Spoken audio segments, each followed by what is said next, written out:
to stand with truth is noble when we share its wretched crust. Ere the cause bring fame and profit, and 'tis prosperous to be just. Though the cause of evil prosper, yet 'tis truth alone is strong. Though its portion be the scaffold, and upon the throne be wrong, but it is the brave one chooses, while the coward stands aside, till the multitude make virtue of the faith they have denied.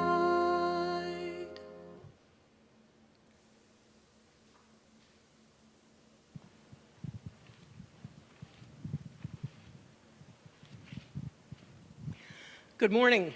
My name is Linda Leibel, and I serve as President-elect of the Board of Trustees of the Unitarian Universalist Church of Spartanburg.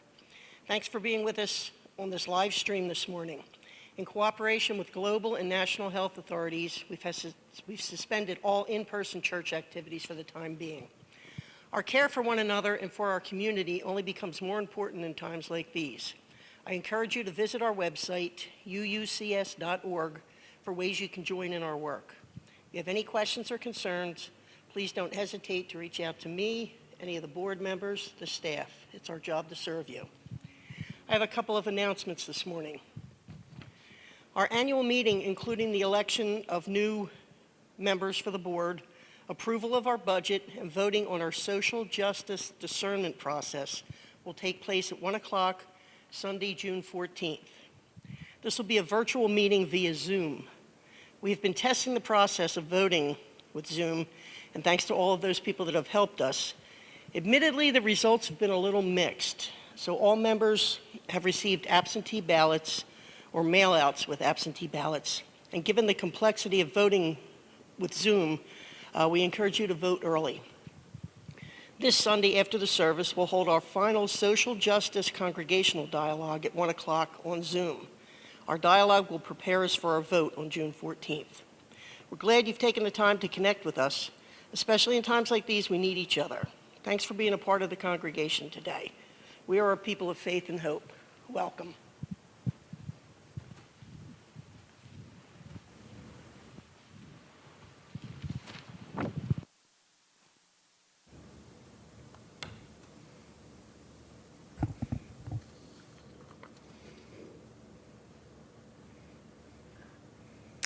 Good morning. This is the 13th Sunday that we have gathered together via live stream only. I want to thank you for your faithfulness to the work of this church, to this service, and to this live stream, for abiding by the protocols that our board has put in place.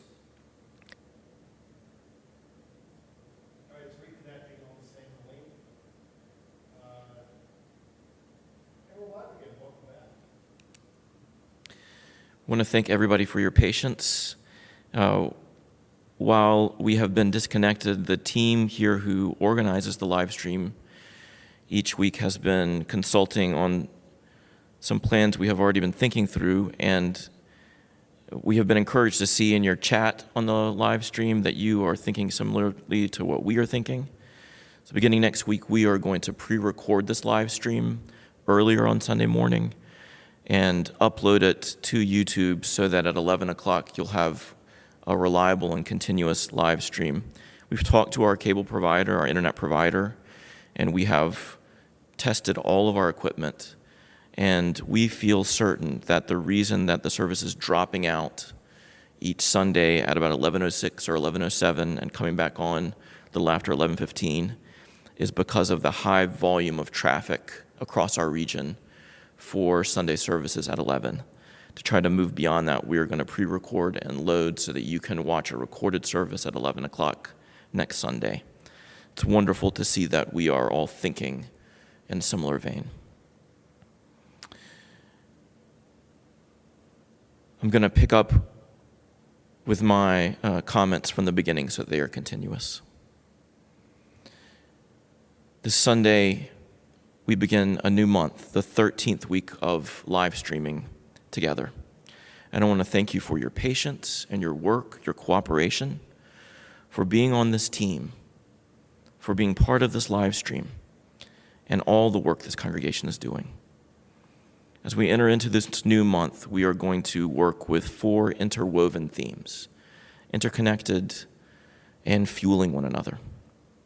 The first is social transformation.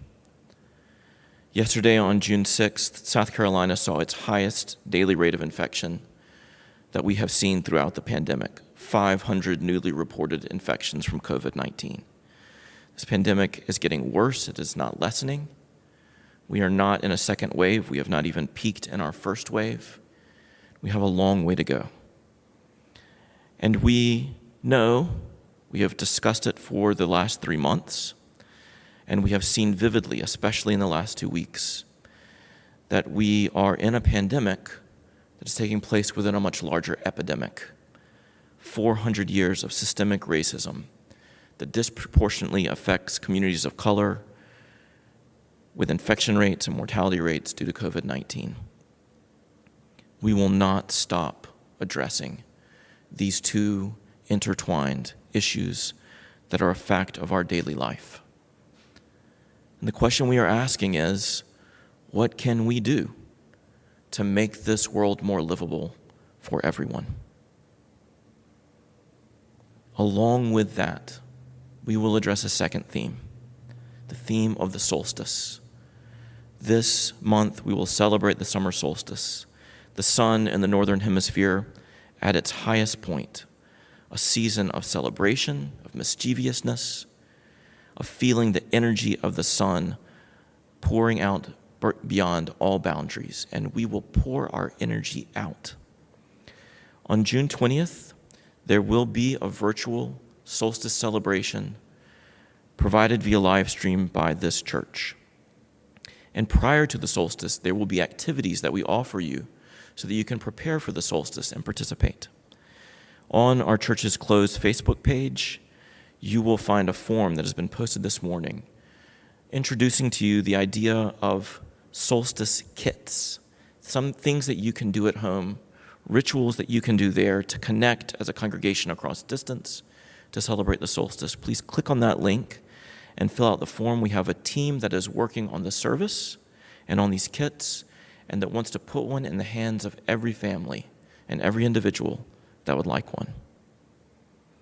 Our third theme will be superheroes, a theme that has been requested from our last church auction, and we will devote the entire month to this theme for its power and for its joy.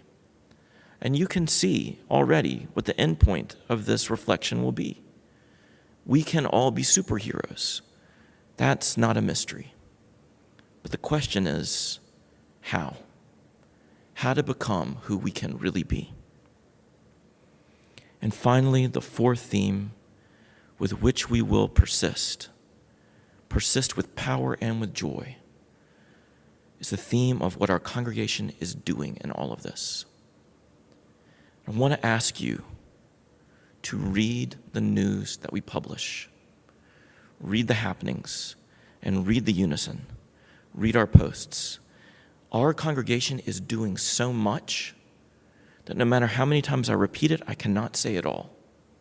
And I want to ask you not to read our news dutifully, but as an experience of energy, as an infusion of energy, because so much is happening here. These are times that call for teamwork. Next week, our reflection will be on teamwork, and Ann Garner and I will do a sermon and dialogue, the two of us preaching together on this theme of teamwork in preparation for our annual meeting later that morning. I am so proud of what we are doing. I was on a call with more than 60 clergy this week, and at the end of the call, the conveners, a network of Black Baptist ministers, asked everyone to make a promise that we would preach on racism in the coming weeks. And I thought, we will. And we have been doing that for the last 12 weeks straight through this pandemic. We are on the case, not perfectly and always needing to do improvements, but we are on it. I got a call from one of our church members this week.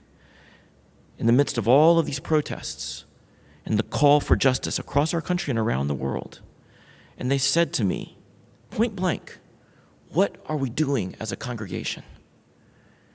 And I said, let me tell you what we're doing. We are social distancing every Sunday and throughout the week, worshiping only via live stream as direct action, as a way to slow the spread of infection, with awareness that the more infection spreads, the more disproportionately affects communities of color. It is an act of compassion and justice to not gather. It is action on our parts.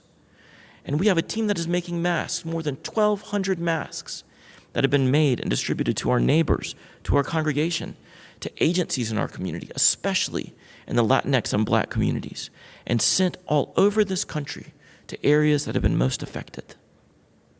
We have created a fund to support immigrants in Spartanburg that now has exceeded more than $21,000 in direct assistance, and that has been multiplied by related funds generated by sister agencies, now not only in the upstate, but across our state. We have catalyzed that in partnership with sister agencies in Spartanburg. We participated in an interfaith service this past Sunday, and our congregation showed up online for the virtual service in force and shared it and commented on it. A ringing call for grief, and out of that grief, action. And I am proudest of all of that after this service today at 1 o'clock, our congregation will gather for its final social justice dialogue, part of our social justice discernment process that we have done now for more than 6 months. And we will consider a plan of social justice that centers the work of consciousness as a necessary first step to effective action, so that we can do the work on ourselves as a congregation to become an anti-racist, anti-oppression, multicultural, engaged congregation, fighting for justice in our world, learning who we are and who we can be. So I want to ask you to come to that dialogue after this service, because it will shape our future, the future of this congregation, and the future of much more. We are doing it, and we will keep on.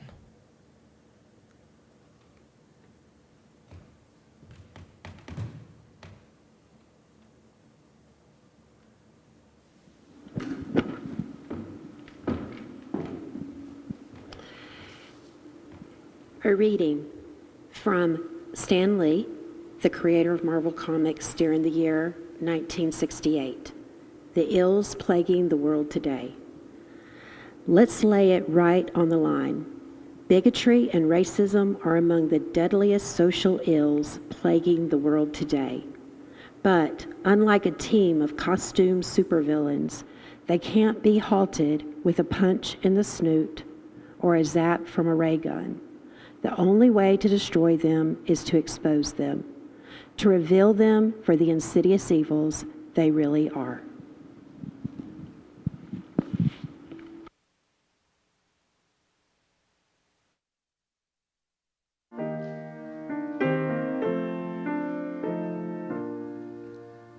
I am that great and fiery force, sparkling in everything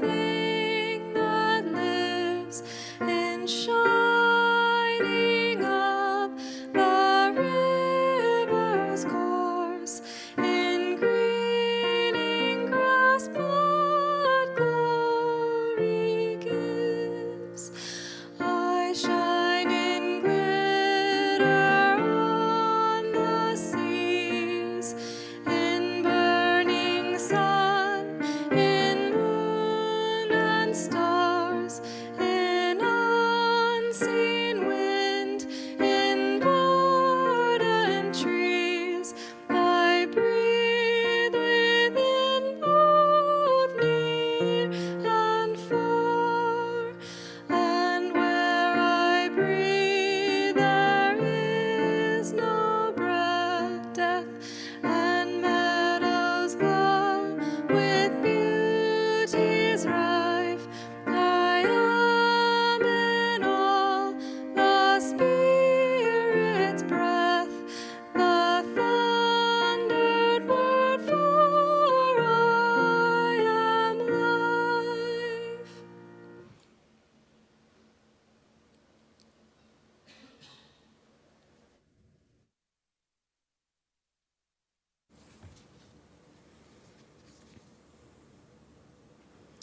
We have a covenant here at UUCS that guides the ways in which we live in relation to one another. This covenant helps us know how to support not only this community of faith, but also the wider community. We are in a space and time where living into this covenant is vital and is so important. Thankfully, this congregation truly embraces these words and does live into them. For those of you who know the covenant, I hope that you will say it with me. And if you don't know it, I invite you to listen to these words. Hear them and know that they are intentional. Know that we take them seriously as we strive to create the world that we know is possible.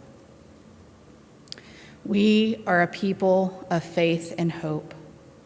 Together we covenant to strive to become our better selves, to honor both the critical mind and the generous heart, to prove that diversity need not mean divisiveness, and to respond to systems of violence and oppression with the power of a love beyond belief.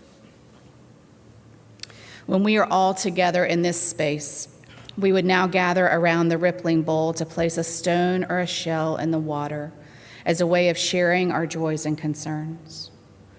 We know that joys shared are multiplied and concerns shared are lessened. This is the 13th Sunday that we have not been able to gather physically in this beautiful room. For a group of people who love to be together, this is really hard. But even though we aren't physically together each Sunday, we are always together as community. I'd like to invite you now to share the joys and concerns that you are holding on to. Please take a moment during the silence to share a greeting with one another, by text, by email, by holding one another in your thoughts. Please share your joys and concerns.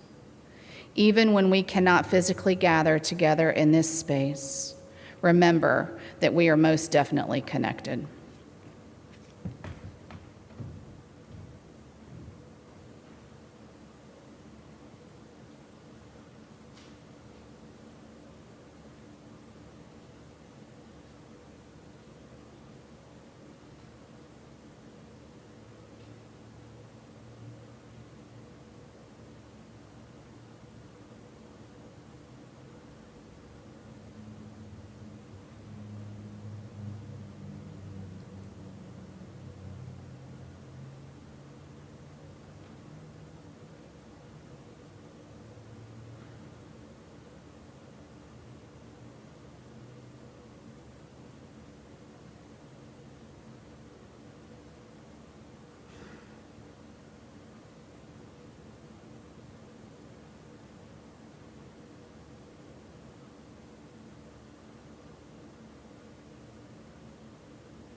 We are a people of faith and hope. And we are a people of enormous and expanding capacity because we choose our power and we choose to use it, to share it for good. If you go to our webpage, www.uucs.org, and scroll just below this live stream, click on the button that says Help, you will see many ways that you can engage in the work of this congregation to help during this pandemic and the much larger epidemic of systemic injustice in which the pandemic is occurring. At the bottom of that page, you will find ways that you can give. Gifts financial and not financial. This month, we share the plate on behalf of the Navajo Nation. The Navajo Nation is experiencing the highest rate of infection from COVID-19 of anywhere in the United States. And the centuries-long oppressions of white supremacy and the poverty that results from it enhance the effect of this pandemic on that community. Already, this congregation has made masks and sent them to the Navajo Nation, counting more than 100 masks mailed, and more will be sent.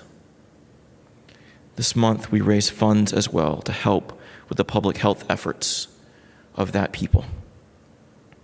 I want to underscore also on that page that the fund to which we have given in the last 2 months to support the immigrant community in Spartanburg is listed there as well. Because of the outpouring of generosity from this congregation and the wider community, we have created that as a sustained fund, no longer just to share the plate, but an ongoing resource. And so, if you would like to continue to give to that, you may. And you will see ways to give to support the work of this congregation and all of its ministries as well. Whatever our gifts, financial and otherwise, when we share them, when we give in abundance, when we claim our power and use it for good, the effect is resounding. It exceeds all barriers. Let us bring our gifts.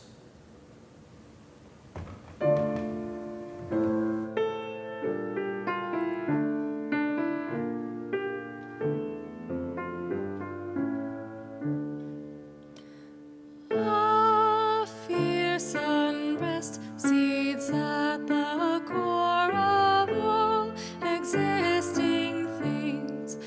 It was the eager wish to soar that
Another reading from Stan Lee, the creator of Marvel Comics.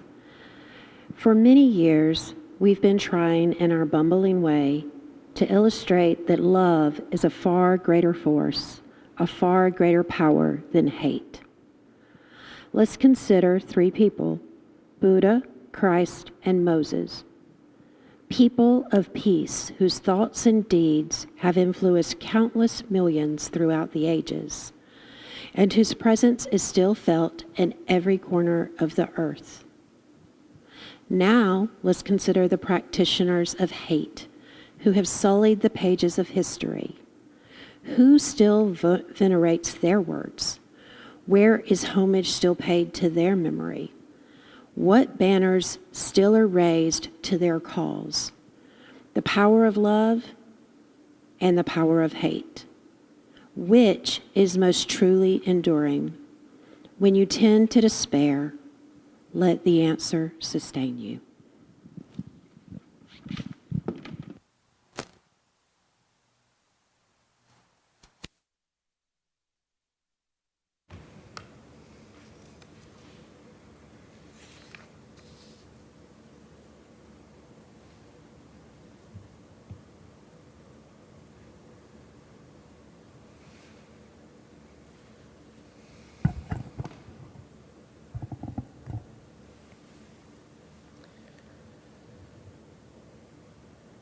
Discovering our powers. Racism is not hatred. Hatred is just a symptom. Racism, fundamentally, is about power. Power for the sake of greed. That's why it was created. That's why it's perpetuated. And that is why our country is structured the way that it is. From before our foundation, before our country was even a country, we were built on racist systems informed by racist ideologies. Power for the sake of greed, to benefit some at the expense of many more. And we have seen that these last weeks.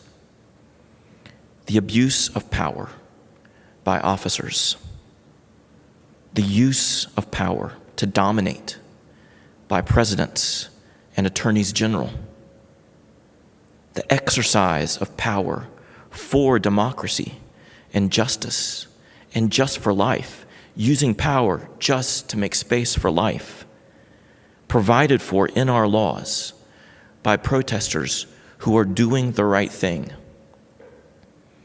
The use of power by the police chief in our own city to meet with protesters, to be present in order to protect them and to encourage them in the exercise of their rights, and using his own power to turn around and face the history and bias, the misuse of power by his own institution.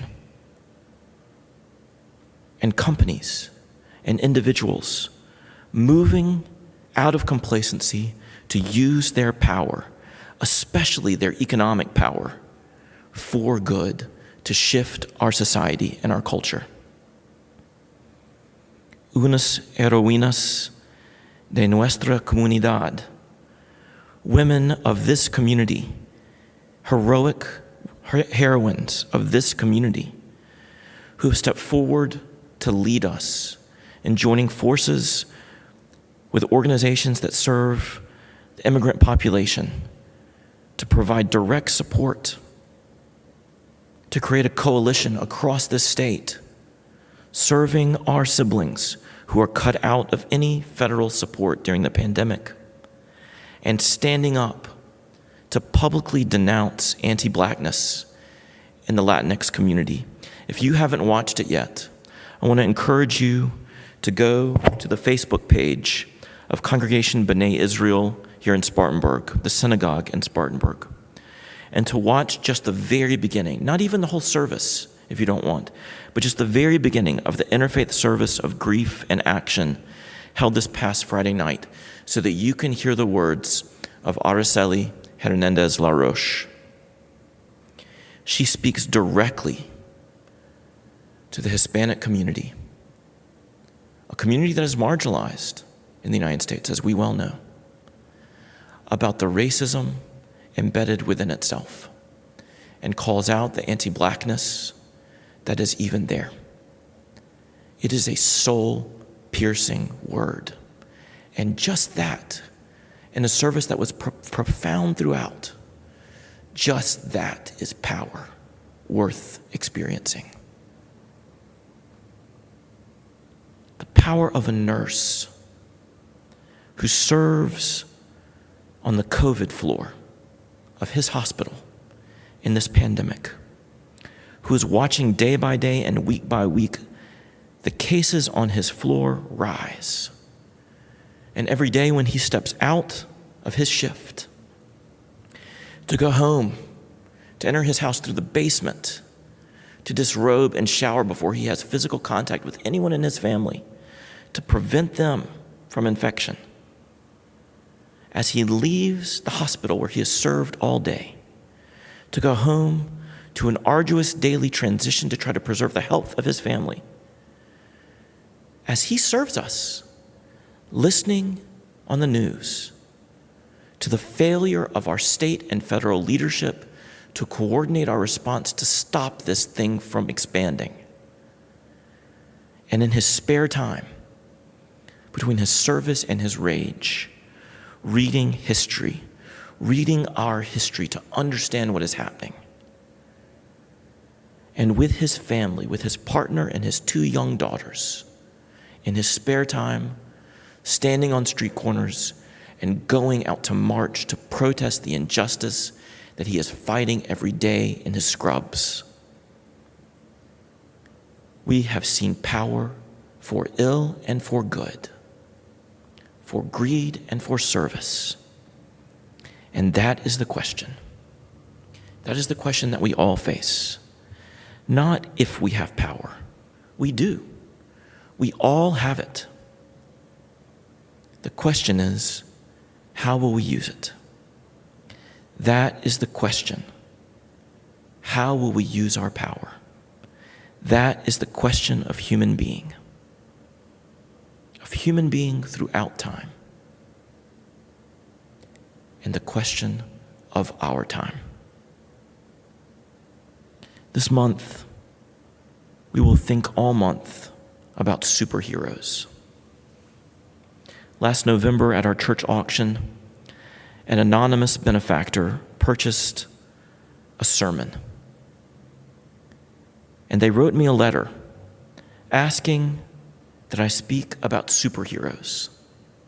They offered no further details, no further conditions, and they did not identify themselves. I do not know who this person is.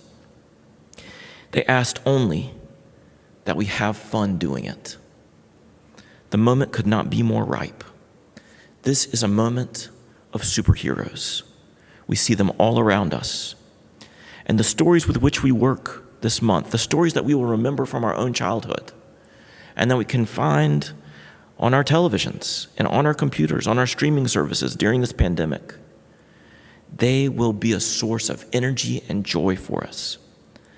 We are going to do this with seriousness and with fun.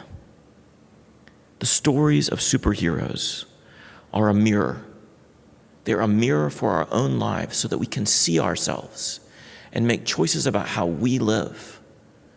The extraordinary powers that we project into those heroes that we create, the supervillains that they face, the unbelievable acts that they do, all of that imagination, that profound work of imagination, it is meant to be fun, it is meant to be joyful, and it is meant to be emboldening, so that in our ordinary lives we find that we are extraordinary and can step forward to do work greater than leaping over buildings in a single bound, greater than circling the earth through flight.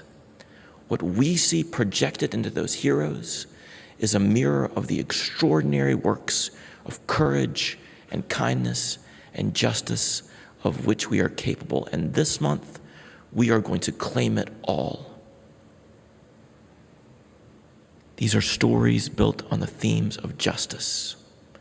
We've heard the words of the creator Stan Lee speaking for what he has tried to do in the pages of the comic books that he and his team have created for decades, to be a voice for love against hate. These are stories informed by an evolving understanding of what justice in our time would be. And these are stories of resilient joy. Of course, you know where all of this will end. You know what my ultimate point will be. Yes, we can all be superheroes. There's no mystery in that. We're laying it out at the very beginning. And you can anticipate it even before I say it. But the key question, the question that unlocks all of this and that makes this work worthwhile for us this month, is how to become who we really are. How do we discover our powers and use them for good? Racism is power for the sake of greed. It is a lie. It tries to tell us a story that either we have great power and that we can feel that power when we use it to dominate other people, or, if we are the targets of racism, that we have no power and that we are wrong to speak up in dissent, and that if we should be so foolish as to speak up in dissent through protest and through preaching and through whatever means we use, if we should be so foolish as to speak up against racist power, then we need to be ready to submit to its violence. That is the lie of power that racism tells us.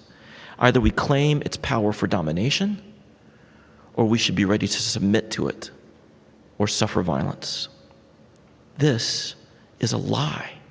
It is a bald-faced lie to intimidate us and to silence us, to co-opt us and to coerce us. Everyone has power.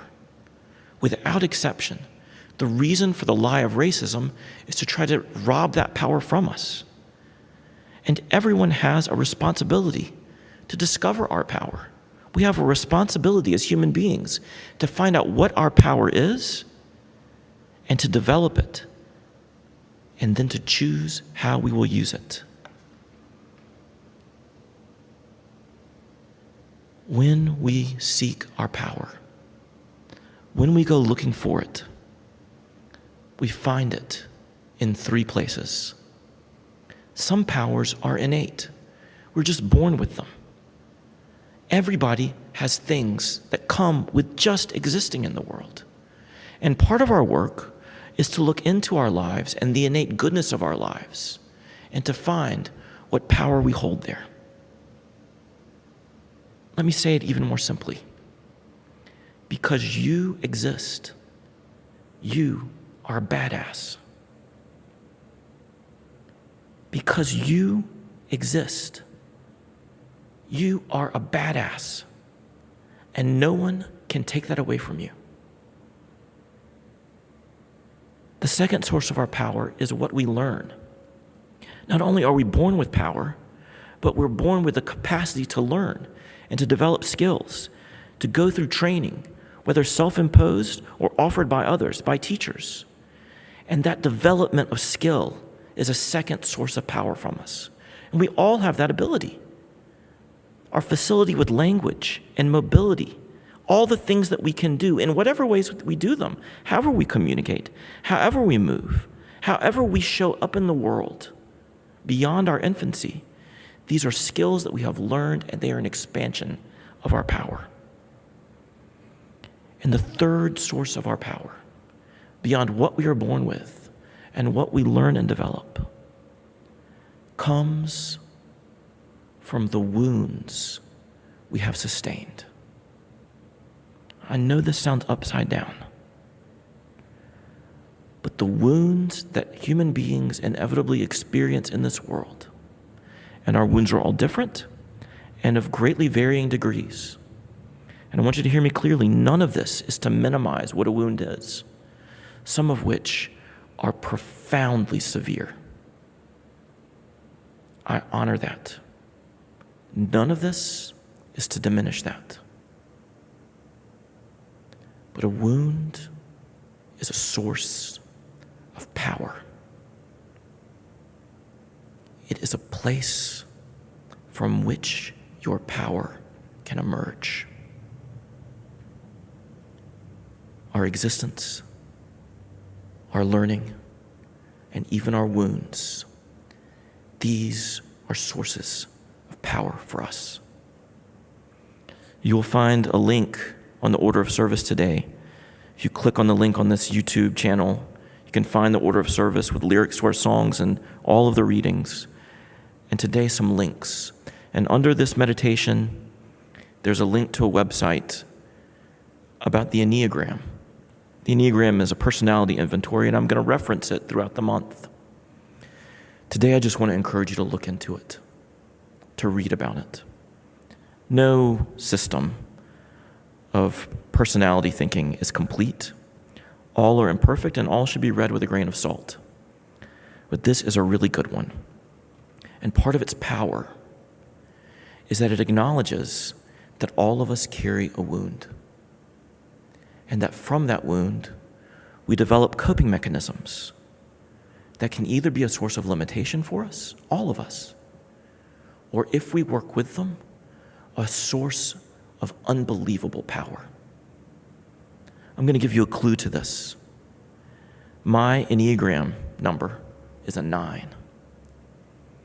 And the weakness of 9s, the coping mechanism that we develop, is silence and complacency, what can be read as laziness. But 9s can choose action. And so in my growing self-awareness, I've chosen a life that pushes me to action because my default is to retreat into silence and quiet. I've chosen a life that pushes me through my wound to action so that I can expand in a power that serves the world. And the power of the Enneagram is that we can all make that choice. Whatever our wound, there is a path to power for service. I want to share with you the story of Carol Danvers. Carol Danvers goes by the superhero name Captain Marvel. The best thing you can do is just to watch the movie. It came out in 2019. And so for homework this week, I want to ask you to watch the movie Captain Marvel. Carol Danvers has power from all three of these sources. She is a badass, just a badass. And because she is a badass, she went through intense training to become a pilot, to become a fighter, a warrior, not only in one world, but in two. She went through intense training, and she became a person of immense power. But it was only when she discovered what her wound was, a wound that she had forgotten because it was so painful, a wound in which she absorbed the absolute energy from an accident that she sustained. When she finally reckoned with her wound, her innate power and her training fused with the wound to become a person who could not be stopped. Before she reckoned with her wound, she exercised her power in service to an empire that presented itself as a champion of freedom and justice. But she realized that this was a lie.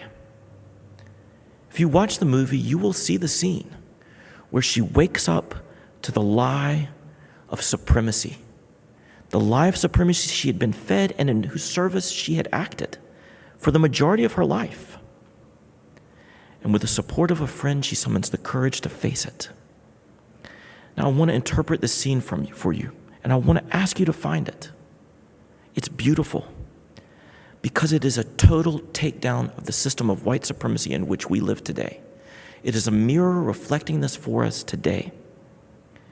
Carol Danvers has served the lie of white supremacy in her story for her whole life, served it faithfully and well. And suddenly she realizes that the people that she thought were enemies are just people trying to live. This is the lie of white supremacy that white people have been fed in this country for 400 years. People of color are not our enemy. They are not the danger. We have been taught to serve the danger as if it was a system of freedom and justice. There's a profound juxtaposition of characters in this story, in this mirror. She is speaking to the people who have been targeted by this supremacy. And it is her black friend who shows her the truth. The parallel is not on accident. It is unmistakable and profound. And we can see her wake up. And when she wakes up, she turns to face the system that has entrapped her. And it grabs hold of her. It binds her. And it tries to take from her all of her power. The system in whose service she had been, and who she turns around to face, tries to shut her down. And this is also a mirror. This is what happens when we face white supremacy in our own culture. When we turn around to face the power for greed that has shaped our country for 400 years, it will try to shut us down. It will take away jobs and privilege and all those things that we have enjoyed and whose service we have worked. It will try to shut us down. It will tear gas our peaceful protests. It will demolish us on Twitter. It will try to suppress our vote. It will militarize our police and send them after us. It will do these things and much more. Do not mistake it. But at the very moment when the system tries to take from her all of her power, Carol Danvers realizes her ultimate strength. That part of herself that integrates all the sources of her power. Her innate gifts, all of her training, and the power that comes from her wound. And it is just the fact that she is a human being. Her basic humanity is the greatest integrating force of all of her power.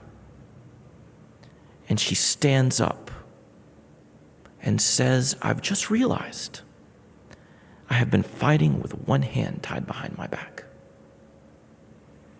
And with the power that she finds in herself,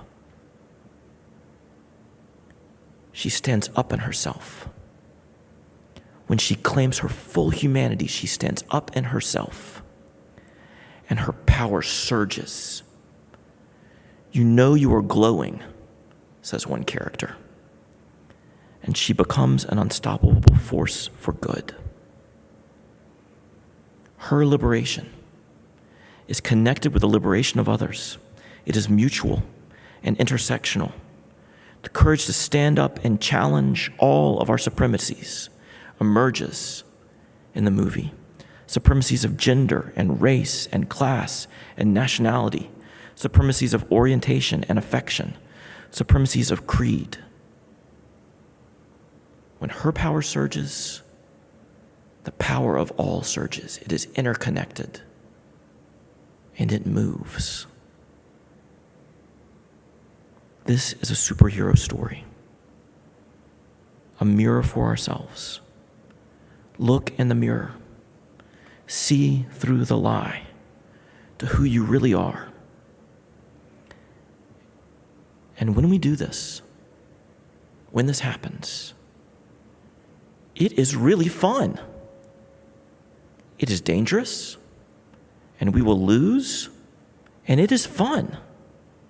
I have seen it many times in our stories and in our lives as stories that have come to life, people waking up to the truth of their lives, facing the lie, claiming the truth, and within that truth claiming their power.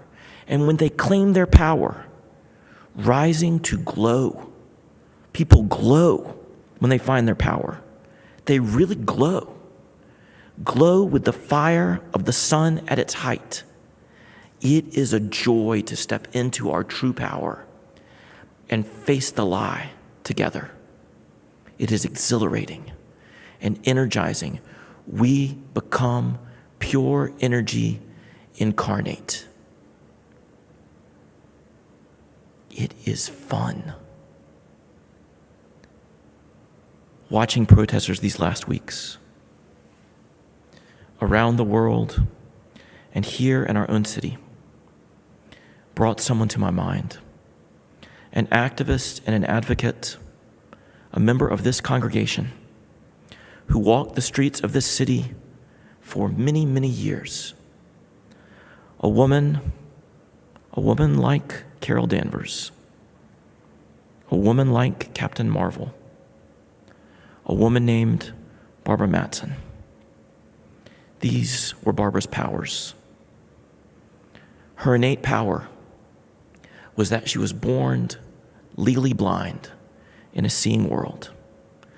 And from her childhood, she decided that she was not going to let a seeing world determine the terms of her world, a world that is much bigger than sight and much bigger than any of the five senses. Her learned power was the training that she began at age 6 when she left home to go to study at the School for the Deaf and Blind. She learned to read. She learned to write. She learned to navigate a seeing world as a person who could not see. And she learned to strive, to advocate for herself and for others. That was her learned power. Her very lack of sight was her innate power. Her learning to advocate in a seeing world was her learned power. And the power from her wound was her intersectional consciousness. As a woman, as a white woman, as a person who is differently abled, as a member of the LGBTQ community, to face bias and discrimination and exclusion on all fronts, that to fight for justice anywhere is to fight for justice everywhere. And she became a fierce and persistent, indefatigable advocate for justice for all, so that her colleagues driving around town to work with her in the League of Women Voters and in this congregation, working with her on justice issues, could not keep up with her walk.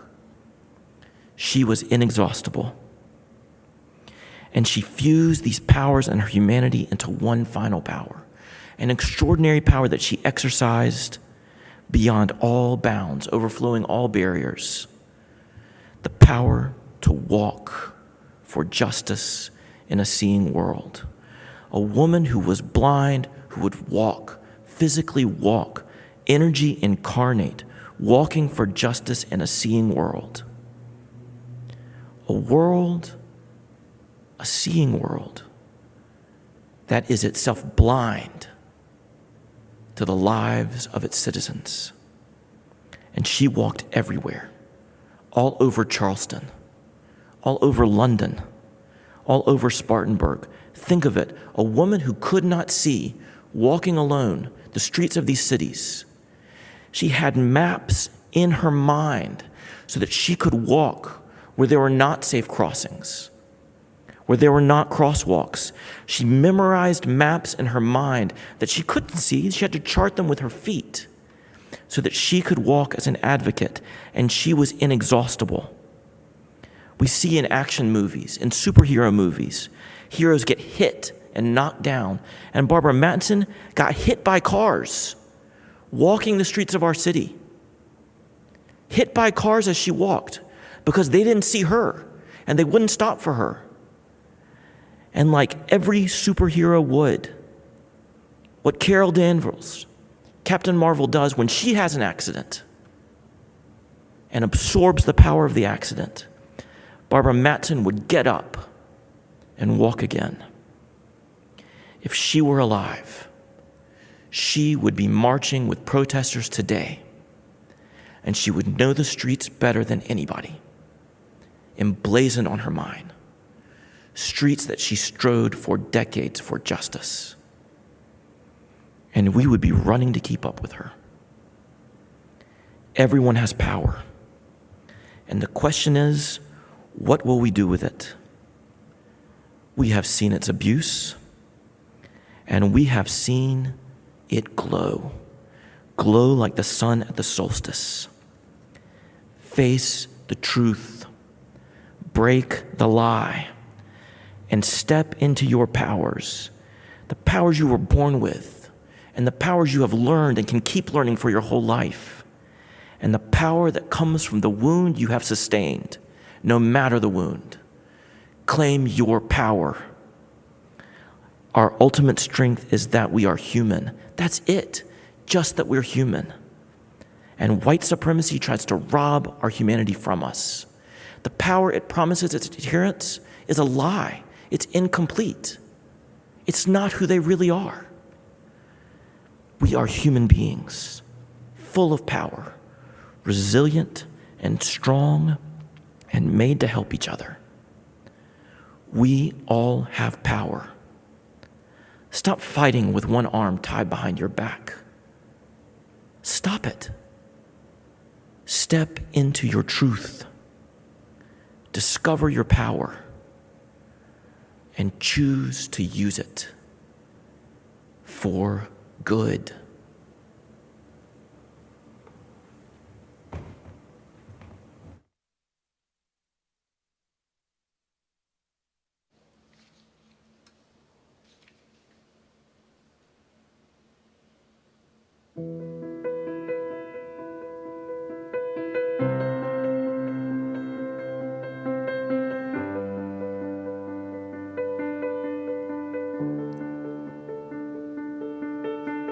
I want to leap over buildings, want to fly over the shores, save the people from the villains, catch the crook who robbed the stores, write my name upon the sky. When you call me, I'll be there, faster than a lightning flash, rushing through the cool night air.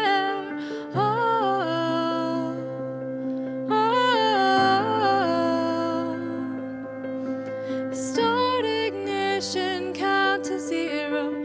I just wanna be a superhero.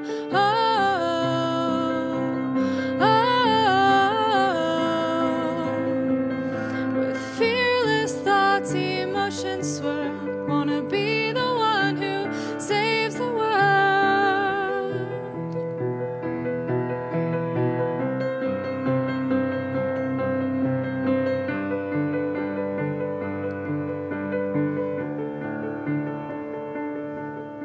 The world is full of super problems, so we made up a Superman, but he is just imaginary.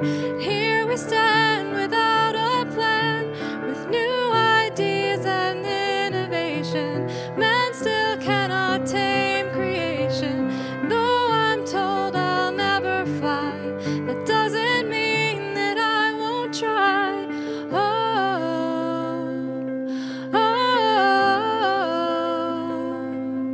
So start ignition, count to zero.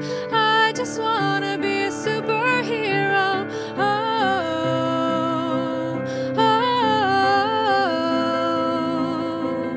With fearless thoughts, emotions swirled. I wanna be the one who saves the world.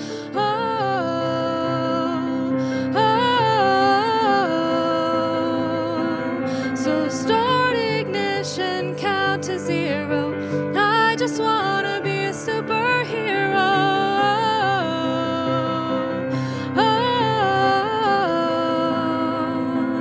With fearless thoughts, emotions swirled. I wanna be the one who saves the world.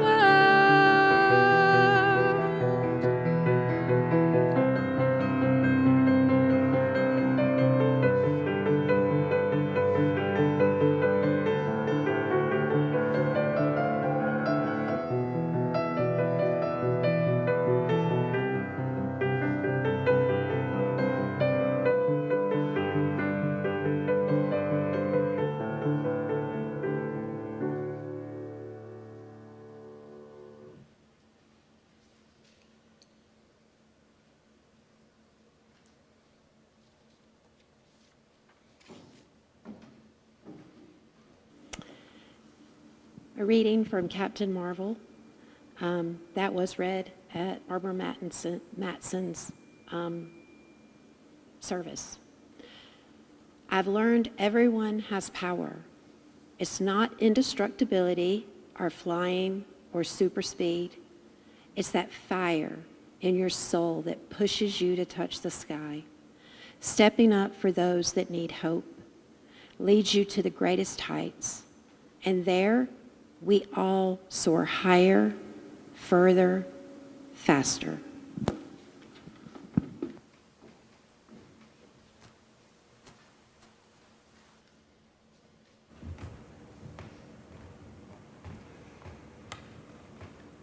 You have your homework. Watch Captain Marvel. See it for what it is, a mirror for our own lives. And in this time of anxiety and despair and violence, let it be resilient joy. Let it be fun. That is power too. Racism is power for greed. And we all have a greater power. Stop fighting with one arm tied behind your back. Face the lie. Step into the truth. Discover your power. And use it for good.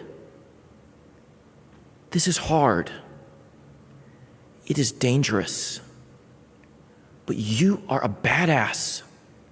And this is fun.